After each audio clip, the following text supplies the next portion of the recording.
You know that feeling, don't you? That tight, sinking knot right in your stomach, just thinking about logging into your bank account or ripping open that latest credit card statement. You think to yourself, hey, if I don't see it, maybe it'll just go away. Well, if you find yourself constantly avoiding those numbers because you're honestly terrified of what you might see, friend, I need you to know something right now. You are absolutely not alone in that struggle. But guess what? There's a real way for you to face it, and I'm sharing that on today's show. Hey there, welcome back to your daily Financially Confident Christian. I'm Ralph, and it's always great to spend just a few minutes with you each day. This is the show designed to help you answer the biggest question we all wrestle with. How can I become a financially confident Christian? And we're in the thick of our series dealing with the stress of money worries. And we're walking down this road together towards finding deep peace and genuine confidence in your finances, all through faith. Our ultimate goal here, to empower you to finally break free from that cycle of financial shame and do it with confidence. Now, yesterday you took a huge, courageous step by opening up about your money worries to someone you trust. And that was a seriously powerful move against isolation and against shame. And today we're building on that bravery because now we're confronting something that for many feels even more daunting than talking about it. It's actually looking at those numbers. So let's just ask it directly today. How can you possibly look at your bank account or your bills or maybe your debts without just totally panicking? And maybe you know exactly what I'm describing here. That unopened envelope sitting there on the kitchen counter, just waiting. The ignored email notification from your bank, tempting you to scroll right past it. Or maybe for you, it's the way you zip past your actual balance when you're just trying to make a quick transfer. You just don't want to deal with it, do you? There's this deep, nagging dread inside you that if you truly look, you're going to confirm your very worst fears.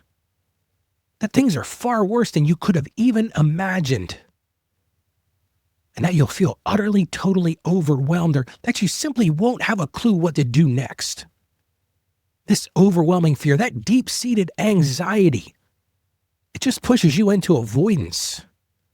And that avoidance, my friend, that becomes a relentless source of stress. Because when you avoid looking at your finances, you completely lose control. The unknown, the monster in the closet, becomes even scarier than the actual reality. And that stress of simply not knowing, it just piles on another layer to your already heavy money worries. And it leaves you feeling completely powerless. But here's the thing. Actually avoiding your financial reality, it just keeps you trapped in this thick fog, this heavy darkness. Think about it. You literally can't navigate a path forward if you don't even know where you're at, right? And like we talked about yesterday, isolation absolutely thrives in the dark. But here's the good news. Ephesians chapter 5, verse 8 gives us this incredible truth, and I just want to share this with you today. It says this, it says, "For you were once darkness, but now you are light in the Lord." I love this part. Live as children of light.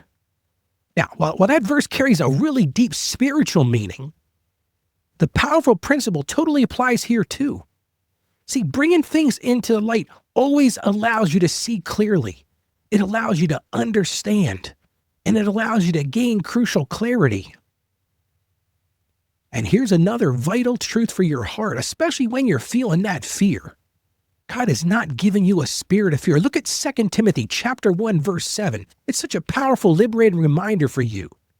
It says this, it says, "For God did not give us a spirit of timidity, but a spirit of power, a spirit of love and of self-discipline." That timidity, that shrinking back, that feeling of being too scared, that deeply linked to fear. But God has already given you access to His divine power, the strength to act even when you're absolutely terrified. So honestly, facing your financial reality is not just a financial action. It's a bold act that requires this very godly courage. It's not about being fearless. It's about acting with courage. You have access to God's strength right now to look at what feels scary. So now you're asking, what can we do, Ralph? How do you actually move from actively avoiding your finances in this paralyzing fear to facing them with courage and a growing sense of peace? Well, here's my answer for today. The single most crucial solution for you is to take one small intentional step, to just look at one piece of your financial picture and do it empowered by God's constant presence right there with you. You absolutely don't have to look at everything at once. That's just way too much to handle. You simply need to take one brave, deliberate peek. This one small act of facing a number instead of actively avoiding it is a powerful act of faith and a direct defiance against the fear that's been holding you captive. So, okay, here's your one vital action step for today, specifically designed to help you face your financial reality with courage. First, I just want you to pick one number or one statement, just one. Choose only one specific financial item to look at today. This could be your main checking account balance online, or opening the most recent statement for just one credit card. Or maybe looking at that balance due on one specific bill. Seriously, I just want you to pick one single thing, just one. And then immediately I want you to do this. I want you to pray for courage.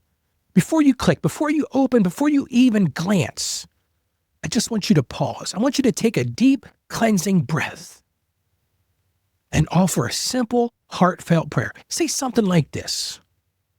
God, I feel truly afraid to look at this number. Please give me your courage. Please give me your peace as I face this, and help me to remember you are right here with me. So pick one, pause and pray, and then I want you to just look at that one thing. Open that app, open that email, or open that envelope, and look only the specific number you chose. Avoid the urge to click around or look at other accounts right now. Just absorb that one piece of information, because that's your victory for today. And then finally, and this is a critical part of the action today, I want you to just thank God. Once you've seen it, you can close it if you need to, and then immediately thank God for giving you the strength to take that step.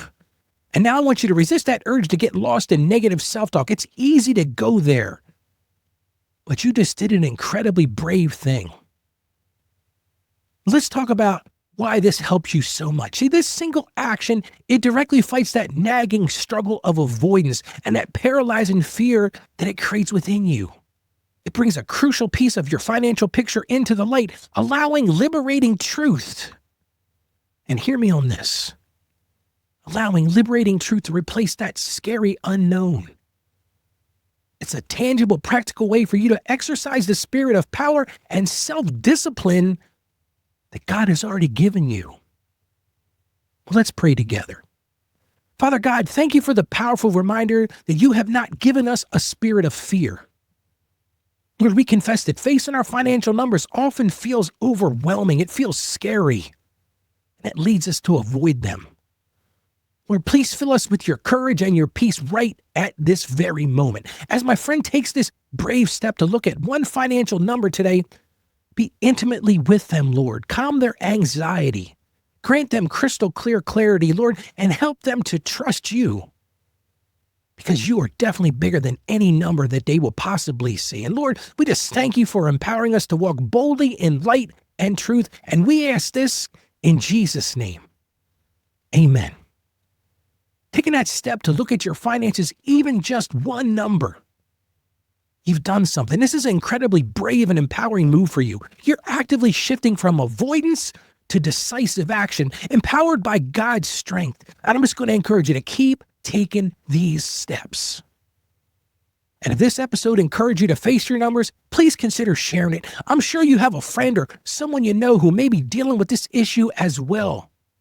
And as we continue this journey together, I have something that can help you even further. And I want to give you this. For the first 100 listeners that go to financiallyconfidentchristian.com/master, I'm going to give you a free copy of my book. It's called Mastering Your Finances. Now listen, it's just 47 pages, but it's designed to be a powerful starting point for you on this journey to becoming a financially confident Christian. And this is my gift to you just for going to financiallyconfidentchristian.com/master. I truly believe it. I truly believe this impactful resource may be the very tool you need right now to definitively break that cycle of financial shame and bravely move into your next season of confidence. And you can find even more resources and connect with the show at our new website. And again, that's financiallyconfidentchristian.com. Now, tomorrow we'll be talking about gathering all the pieces to create a simple snapshot of your finances, a comprehensive map that shows you exactly where you are. You won't want to miss it, so make sure you join me tomorrow. Now, let's all go out there and be financially confident Christians. You can do this. I have confidence in you. Have confidence in yourself. Stay financially savvy. God bless you, and you have a great day today. Thank you for joining us today on the Financially Confident Christian Show, where we're breaking the cycle of financial shame with confidence and faith. If you found value in this episode, a simple click to subscribe means you'll be invited right back for our next conversation. And remember, financial challenges don't have to be overwhelming. Just ask Ralph. This show is a production of Ask Ralph Media and is supported by Saggio Accounting Plus. The information shared in this episode is based on data available as of the date of release. Saggio Accounting Plus and Ask Ralph Media Inc. are under no obligation to update this content if circumstances change. Please note that applying this information to your personal situation requires careful consideration. This episode is not intended to serve as financial, tax, or legal advice. Always consult your trusted tax advisor or attorney before taking action based on anything we've discussed.